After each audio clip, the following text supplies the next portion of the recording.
Halo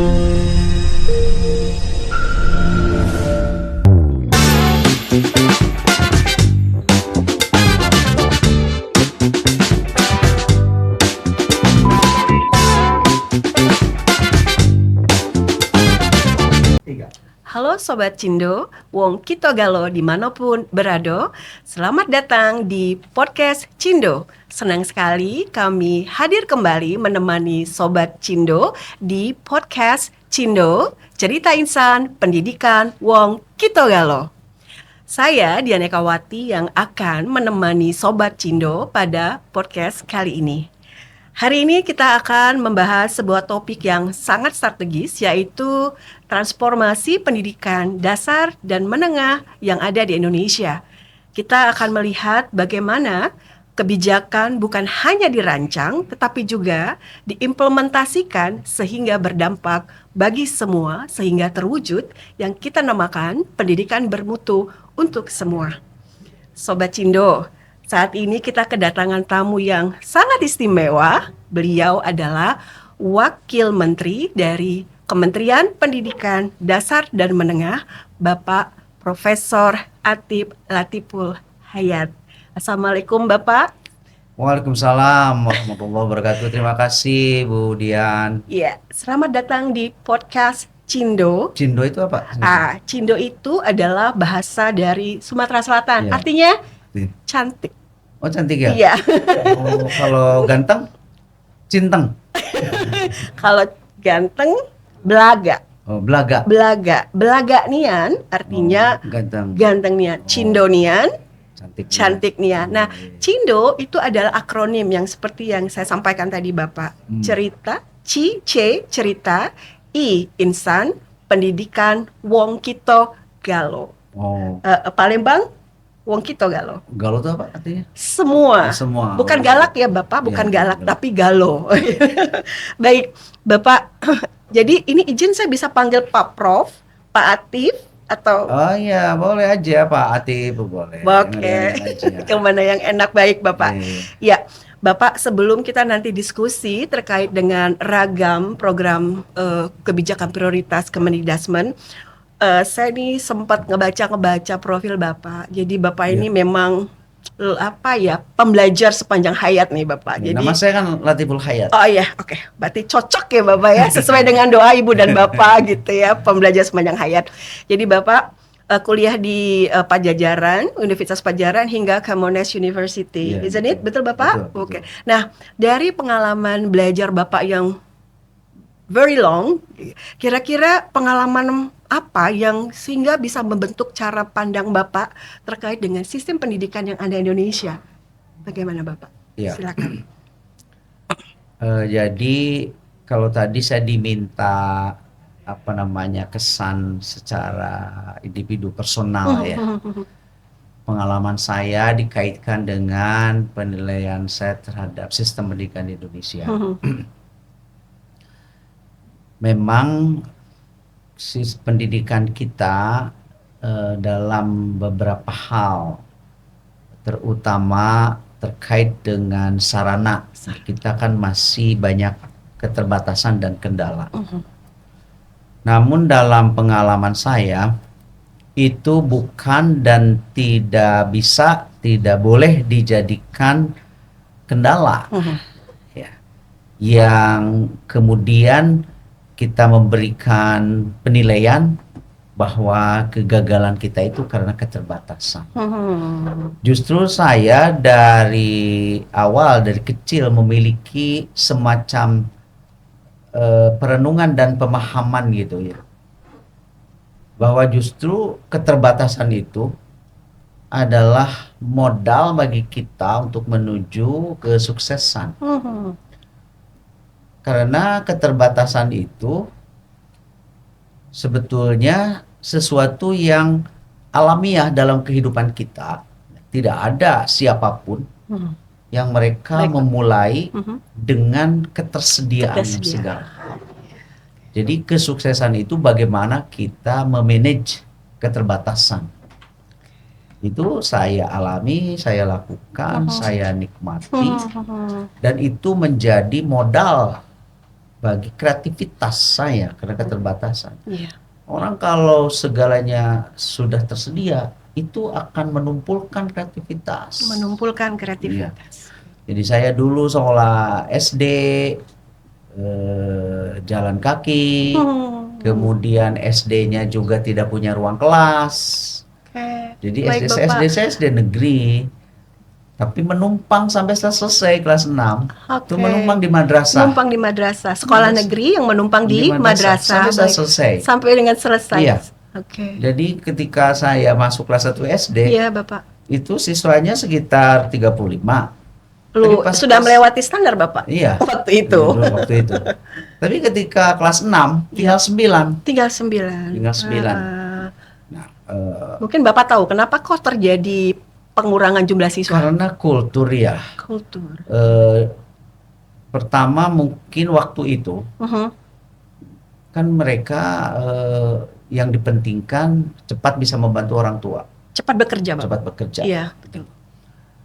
Yang kedua juga informasi ya. Informasi. Informasi mengenai pendidikan yang utuh itu. Yang ketiga lagi-lagi kultur khususnya Kultur. untuk perempuan. Baik, Ya, Bapak. untuk apa? Untuk Karena nanti apa? juga berkeluarga. Iya. Jadi sudah biasa namanya di absen nih kelas 5 nih. Mana ini gitu perempuan. Keluar Pak karena dia mau Menikah SD, Pak. SD. Oh, waktu itu tapi, Pak. Waktu itu. Oke, baik. Jadi pas saya kelas 6 itu tinggal 9. Tinggal 9. 4 laki-laki, 5 perempuan. Ah, itu perempuan, Pak, lebih lebih Iya, mendominasi. Mendominasi perempuan. Dan dari ke-9 itu yang melanjutkan ke SMP hanya 3 orang. Bapak, Saya, teman saya yang laki-laki, 1 perempuan. baik. Jadi dari Begitu. 35 itu tersisa 3 lulusan SD. SNSD. SNSD Iya, luar iya, biasa. iya. Jadi kalau bisa saya tangkap dari diskusi kita tadi, sebenarnya justru keterbatasan itu yang menjadi pemicu kita, Pemicu, Bapak. iya. Kalau kita semuanya sudah available, sudah ada, Iya, tidak akan mendorong kita Iya. untuk melahirkan inovasi-inovasi, Betul. kreativitas. ada kata yang saya senang tadi, menumpulkan kreativitas. Iya betul. Jadi Sebenarnya sudah ada. Kan? Sudah ada. Sudah ada. Jadi tidak ada challenge, Bapak. Di Tidak ada situ tidak ada challenge. tantangan. Baik, terima kasih. Ini nanti penonton podcast bisa banyak belajar Bapak dari cerita pengalaman Bapak di masa kecil bahwa kita semua hidup itu pasti ada keterbatasan Iya. seperti itu dan kita pasti ada lesson learn di situnya. Iya. Baik Bapak. Nah, ini kita boleh pindah ke topik yang lebih sedikit serius. Serius.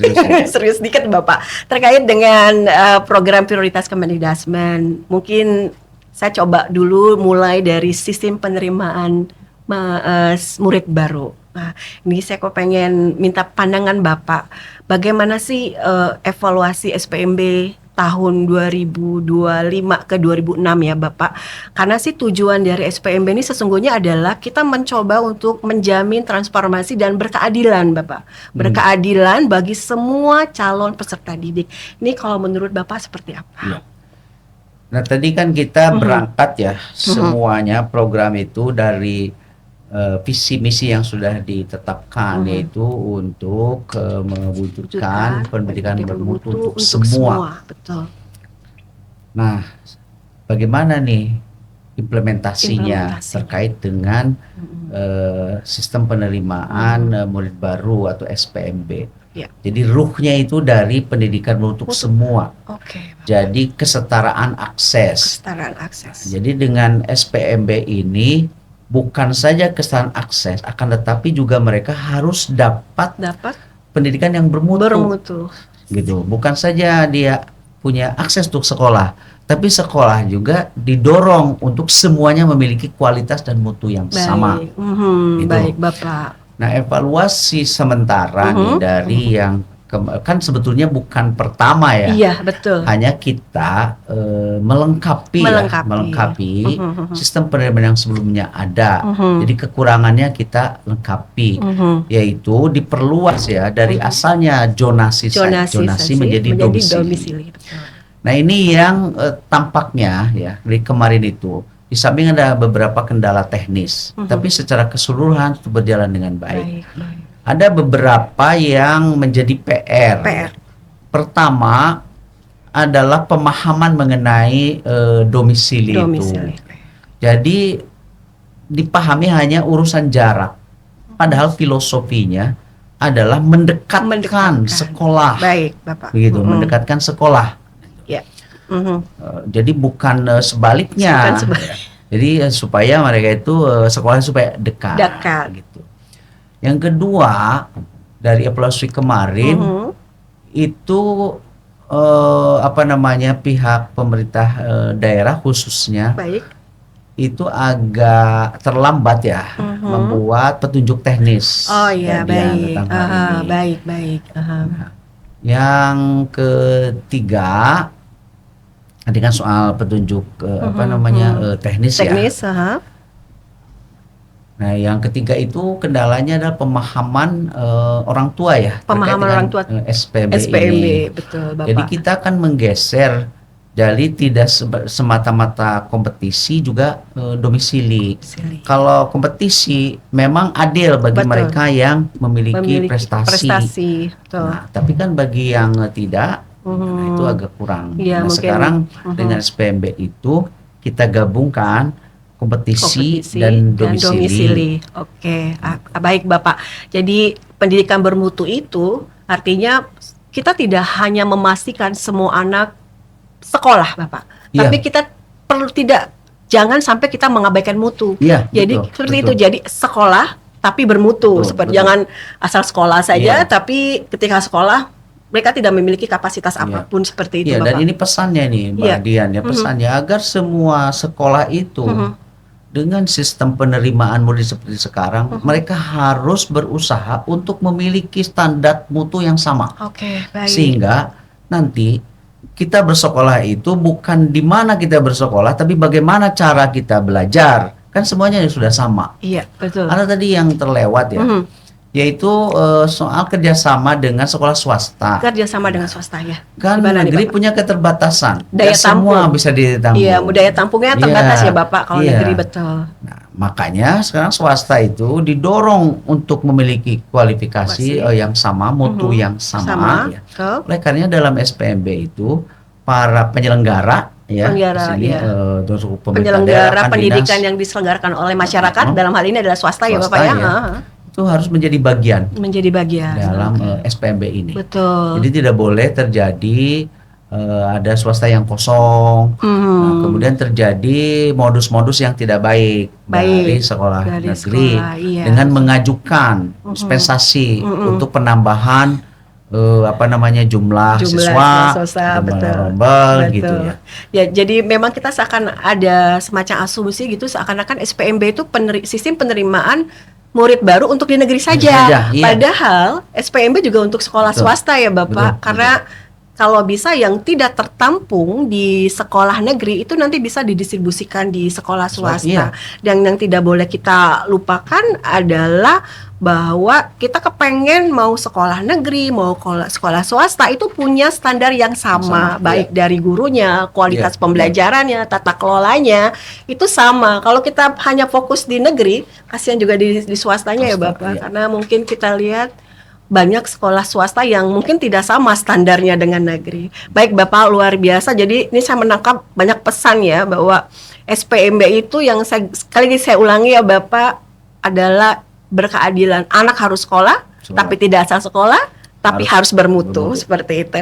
Nah, ini izin Bapak, mungkin kita kembali ke sebuah topik prioritas lainnya nih. Kita nih luar biasa Bapak, Kemendikbud ini punya ragam program prioritas Bapak. Nah, yang satu lagi ini adalah program revitalisasi pendidikan. Nah, ini lumayan ini ya, yang ini kan sebenarnya pesan dari Pak Prabowo, betul ya Bapak? Karena yang saya ketahui ini mohon maaf kalau saya salah, Pak Prabowo itu sangat ingin bahwa semua program-program di pemerintahan itu memberikan dampak langsung kepada penerima manfaat. Nah, salah satunya mungkin revitalisasi sekolah. Nah, ini izin Bapak, kira-kira apa sih yang menjadi prioritas utama dari program revitalisasi sarana prasarana sekolah saat ini? Ya kembali lagi tadi bahwa visi misi utama dari Kementerian Pendidikan dan Menengah adalah menghadirkan pendidikan yang bermutu. Betul. Nah, semua elemen itu harus kita tata untuk mencapai ke sana. Nah, salah satu diantaranya adalah fasilitas fisik pendidikan. Iya, prasarana ya, betul. Bapak. Boleh dikatakan hampir mungkin 25 atau 30 tahun terakhir kan banyak sekali atau mayoritas sarana pendidikan kita kan belum terjamah oleh perbaikan. Belum tersentuh gitu ya, Bapak. Kan banyak yang ambruk dan lain sebagainya. Betul. Pemeliharaan juga tidak dilakukan. Betul. Nah, jadi presiden itu menangkap. Tidak mungkin ya kita dapat menghadirkan kualitas pendidikan yang bagus bermutu, kalau sarananya tidak didukung oleh tidak oleh sarana yang bagus, memprihatinkan. Betul. Ruang kelasnya berantakan, betul. Tidak sehat, bahkan toilet juga tidak ada. Betul. Makanya kemudian presiden mencanangkan salah satu program prioritasnya adalah revitalisasi sarana fisik. Jadi untuk mencapai ke situ. Nah, kemarin sudah kita lakukan.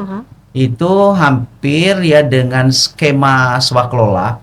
Jadi tujuan swakelola kan terjadi efisiensi ya. Jadi efisiensi dikelola oleh sekolah. Langsung oleh sekolah ya, Bapak. Jadi dari rencana semula itu kalau tidak swakelola itu kan hanya mencapai sekitar 13 ribuan satuan pendidikan. Untuk di tahun 2025. Tapi dengan swakelola itu terjadi efisiensi, maka bisa kita revitalisasi menjadi 16.174 satuan pendidikan. Lumayan banyak ya, Bapak ya, langsung swaskelola oleh sekolah. Nah, jadi itu program yang menurut saya ini program yang sangat masif ya. Betul. Yang sangat masif terjadi di seluruh Indonesia. Betul. Yang itu salah satu tujuannya itu untuk menuju pendidikan yang bermutu. Kembali pokoknya ya, Bapak. Nah, di samping itu Pak Dian, juga di sana ada aspek-aspek terkait lainnya dengan revitalisasi itu. Nah, gimana ini Pak? Dampak ekonominya. Mungkin bisa dielaborasi Bapak. Sekarang begini, umpamanya ini direvitalisasi, berapa tuh pekerja yang bekerja di situ? Baik. Kemudian, yang membangun ya tukang-tukang lah Pak, tukang yang bangun sekolah. Kemudian material kan? Di situ. Belanja bahan. Gitu. Jadi jutaan lapangan kerja itu tercipta. Ini dampak pengiring ekonomi. Jadi dampak pengiringnya adalah dampak ekonomi. Jadi tidak hanya berdampak kepada satuan pendidikan itu sendiri, tetapi juga ke ekonominya Pak. Belanja bahan, kesejahteraan tukang. Jadi apa istilahnya, tidak ada pengangguran di sekitar sekolah itu ya Pak. Padat karya ya mungkin zaman dulu namanya. Baik Bapak, ini saya dengar dari teman juga tuh banyak loh Pak sekolah yang rusak dan mereka tuh mendambakan ini kapan ya gitu ya sekolah kami di revitalisasi ini, pada nunggu sekolah kami belum Budian gitu. Nah, mungkin Bapak bisa share ke kami bagaimana sih caranya pemerintah pusat dalam menentukan sekolah itu menjadi target rapid gitu Bapak. Mungkin Bapak bisa sharing secara umum lah, cara big picture aja Bapak. Nah, kalau tahun kemarin kan sudah kita buat kriterianya ya, prioritasnya yang rusak berat, rusak sedang, rusak ringan. Baik Bapak. Nah, itu kan berdasarkan data dari Dapodik ya, data dan kemudian kita verifikasi dan validasi di lapangan dengan 3 kategori yang tadi. Kenapa demikian? Ini yang harus direvitalisasi itu sekitar mungkin 400 ribuan satuan pendidikan ya. Semua jenjang Bapak? Semua jenjang. 400.000 seluruh jadi Indonesia. Bisa mungkin selesai 10 tahunan. Tapi Pak Prabowo itu ingin cepat. Ingin cepat. Bagaimana sebelum 10 tahun itu selesai. Semua. Jadi kalau tadi ada pertanyaan kapan kami gitu Pak. Karena kan kita ketersediaan anggaran ya, betul. Makanya kita membuat prioritas. Nah, sekarang 2026 itu ditambah karena ada bencana ya. Makanya prioritas itu ada yang dikuasai daerah bencana. Kategori gitu Pak ya, ada kategorinya daerah bencana. Kemudian 3T, betul. Yang rusak berat, rusak ringan sama. Nah, sebetulnya Pak Presiden itu mengakselerasi lagi yang anggarannya sudah fix ya. Itu untuk revitalisasi sekitar 11.000 satuan pendidikan. 11.000. Tapi Bapak Presiden menambahkan, bahkan ini luar biasa, spektakuler sekali, dia tambahkan 60.000. Oke. 60.000. Jadi kita sedang menunggu usulan perubahan anggaran. Sekali lagi mudah-mudahan kita doakan ya anggaran tersedia. Jadi kalau yang 60.000 yang dimintakan oleh Bapak Presiden segera itu akan direvitalisasi 71.000 untuk tahun untuk 2026 saja, ya, Bapak. Yang sudah fix itu ada 11.000. Iya, betul. Tapi Bapak Dapodiknya harus diberesin dulu. Itu pesan saya betul. Betul. Ya. Nah, jadi ini kepada pengelola Dapodik ini kan dari hulunya nih, Bu ya. Betul. Penanggung jawabnya kan di kepala sekolah ya. Kepala sekolah. Mohon tolong di Dapodik itu dengan prinsip ya penuh integritas, berikan data yang sebenar-benarnya. Karena kita untuk semua program khususnya yang revitalisasi itu akan berbasis kepada data. Kembali, jangan sampai tidak jujur. Tidak jujur. Karena yang rugi kan sekolah yang bersangkutan. Iya, betul. Kan ada praktek mamanya. Ini sekolah ruang kelasnya bagus. Karena untuk tujuan akreditasi. Oh, jadi ada rekayasa, Bapak. Bagus, ada rekayasa baik. Baik. Ketika diusulkan revitalisasi gak memenuhi syarat, kan udah baik. Iya. Padahal faktanya masih banyak ruang yang rusak, malah kekurangan kelas seperti itu, Bapak. Jadi balik-baliknya yaitu kualitas Dapodik, Bapak. Mohon dilakukan secara bertanggung jawab dengan penuh integritas. Ya. Jangan sampai program yang sangat bukan saja baik ya, tapi ini sangat strategis yang dikatakan oleh Bapak Presiden ternodai ya, oleh data yang tidak akurat, tidak valid, tujuan yang tidak benar. Kemudian juga jangan lupa pelaksanaan. Kan pemerintah ini sudah mempercayakan sepenuhnya kepada sekolah. Kepada sekolah. Ya, harus dipertanggungjawabkan dengan baik. Ini adalah uang rakyat. Betul. Kita sudah menghitung sedemikian rupa. Jadi dengan diberikan anggaran sedemikian itu, hasilnya harus seperti ini. Pokoknya amanahnya tolong dijalankan dengan baik. Jadi kalau bicara izin Bapak Dapodik itu sebenarnya banyak. Jadi semua kebijakan-kebijakan yang diambil oleh pemerintah itu berdasarkan dari data Dapodik. Revitalisasi termasuk juga PID, Bapak. Ya. Nah, PID juga salah satu yang setiap satuan yang menjadi target sasaran adalah penerima DPD itu dilihat dari Dapodiknya. Saya pernah coba buka Dapodik Satuan Pendidikan, Bapak. Jadi ditanya dulu apakah sekolah Ibu bersedia menerima, waktu itu namanya interactive flat panel gitu. Tapi sekarang udah papan interaktif digital. Iya, sekarang udah PID, Bapak. PID, ya? Nah, ini saya mau ngobrol sedikit urgensi, Bapak. Kenapa ya kita itu perlu meningkatkan media PID itu loh. Kita itu memberikan bantuan PID, lalu juga kita mencoba memastikan bahwa sekolah memanfaatkan PID-nya, lalu juga pemerintah pusat meningkatkan kualitas sumber belajarnya di rumah pendidikan. Menurut Bapak, apa yang menjadi insight pemerintah pusat sehingga kalau bisa semua sekolah punya PID seperti sebagaimana Bapak? Jadi salah satu tujuan utamanya ini untuk mengakselerasi proses pembelajaran di satuan pendidikan kita untuk meningkatkan kualitas mutu dan hasil dari pendidikan itu dengan memanfaatkan teknologi gitu.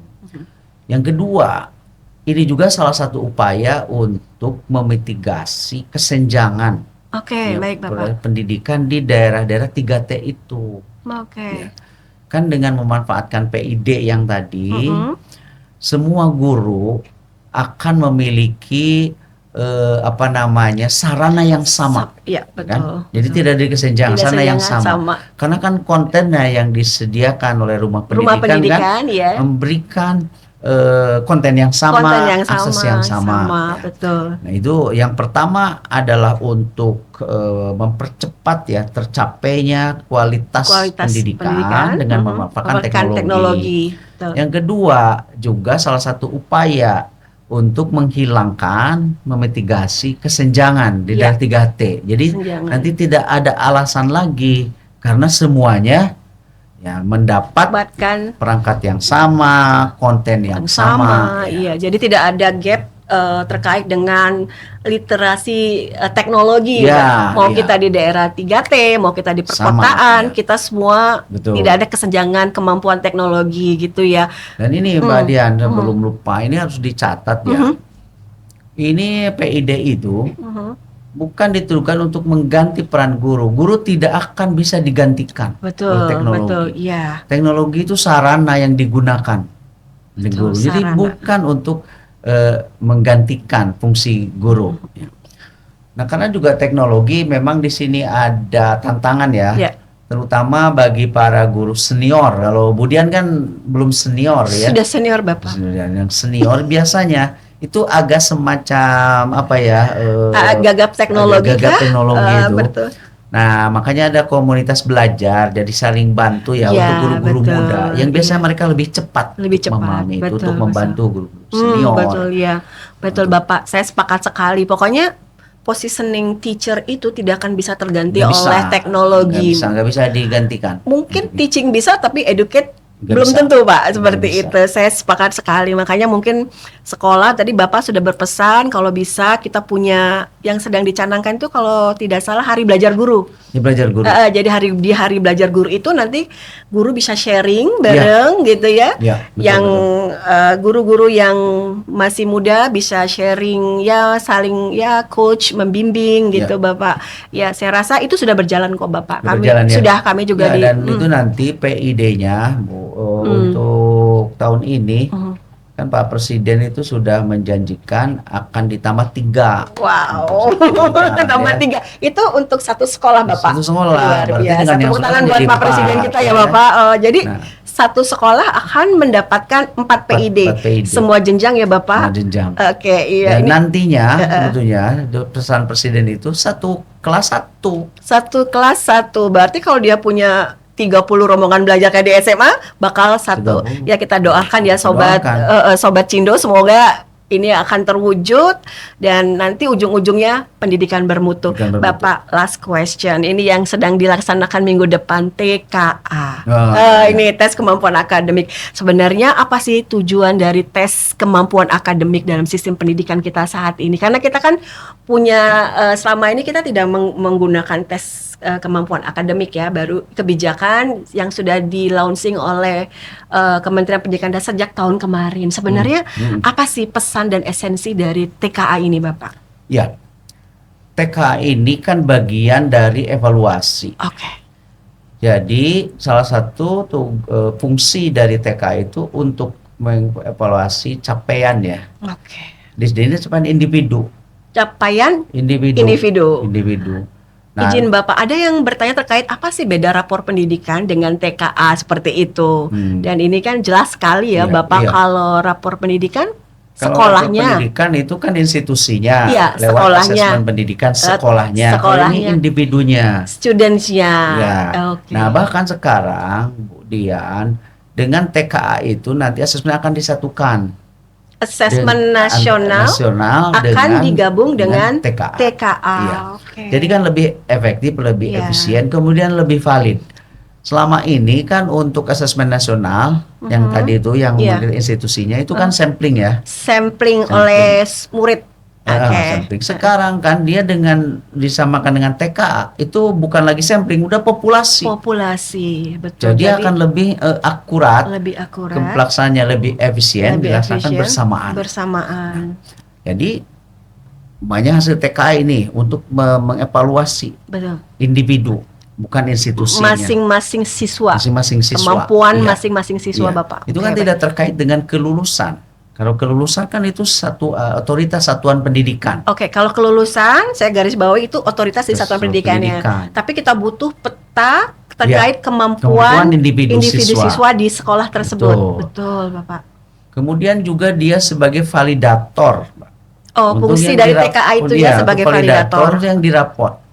Dirapor. Lapor yang selama belajar selama 6 tahun misal kalau SD, kita akan memvalidasi nih bagaimana prosesnya itu. Mohon maaf kan di situ unsur subjektivitasnya untuk diraport itu cukup tinggi. Cukup tinggi. Nah, sementara TKA itu betul-betul objektif kan? Objektif, memvalidasi. Sehingga nanti memberikan informasi semua pihak di situ. Bagi guru khususnya, kan evaluasi. Wah, ini kayaknya perlu ada perubahan. Nih, metode pembelajaran yang pas. Mamanya kenapa nih matematika ini rendah? Bisa jadi refleksi Bapak, berarti untuk gurunya gitu. Bagaimana sih supaya nilai matematika itu capaiannya tinggi, refleksi gitu ya Bapak. Gurunya, untuk siswanya juga sama. Harus belajar lebih keras. Termasuk juga kan untuk kementerian. Untuk bikin polisi yang lebih umum.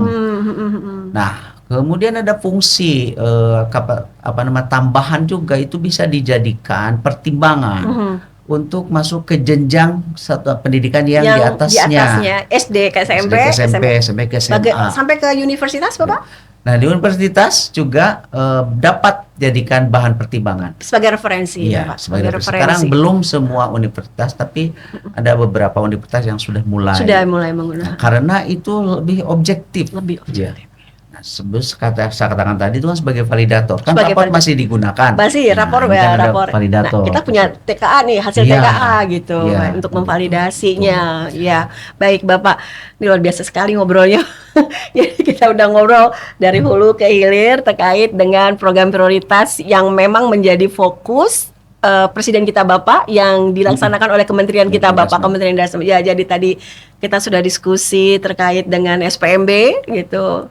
Saya udah catat Bapak, pesan Bapak tadi ada 3 gitu ya, bahwa kita harus bedakan antara domisili dengan kedekatan. Lalu juga banyak, ini juga mungkin jadi refleksi kami, banyak pemerintah yang belum menyelesaikan juknis gitu nanti itu terlambat begitu. Itu juga refleksi bagi kami. Dan juga tadi kita udah diskusi terkait dengan esensi dari revitalisasi, bagaimana kita mencoba untuk memastikan bahwa semua sarana-prasarana pendidikan yang di Indonesia ini betul-betul layak bagi siswa kita gitu. Karena tadi kalau saya mencatat yang Bapak sampaikan 400.000 Bapak, 10 tahun, kebayang Bapak gitu. Presiden ingin selesai dalam waktu singkat. Iya, lalu juga tadi mencoba untuk memitigasi gap antara sekolah yang di daerah 3T gitu dengan daerah di perkotaan dengan memberikan bantuan PID Bapak, dan juga bagaimana sudah di-provide oleh pemerintah pemanfaatan PID itu menggunakan rumah pendidikan.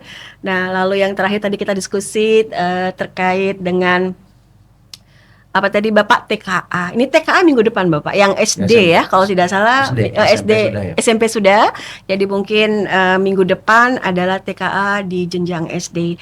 Jadi Bapak luar biasa sekali diskusi kita. Terima kasih banyak Pak Atif, Bapak Profesor Atif Latiful Hayat atas waktunya yang terima kasih sama-sama disempatkan untuk datang ke podcast Cindo Bapak. Ini luar biasa, kami bangga, kru di sini bangga sekali, dan juga terima kasih atas insight yang luar biasa yang sudah Bapak berikan kepada kami di sini. Jadi Sobat Cindo, semoga perbincangan hari ini membuka wawasan kita tentang bagaimana transformasi pendidikan bukan hanya tugas pemerintah Bapak, tapi juga menjadi tanggung jawab kita bersama. Jadi ini kami sekali lagi ucapkan terima kasih Bapak, terima kasih atas waktunya. Saya Dian Ekawati pamit mundur, terima kasih. Saya akhiri dengan wassalamualaikum warahmatullahi wabarakatuh. Pocket Cindo, cerita insan pendidikan Wong Kito Galo. Terima kasih. Terima kasih.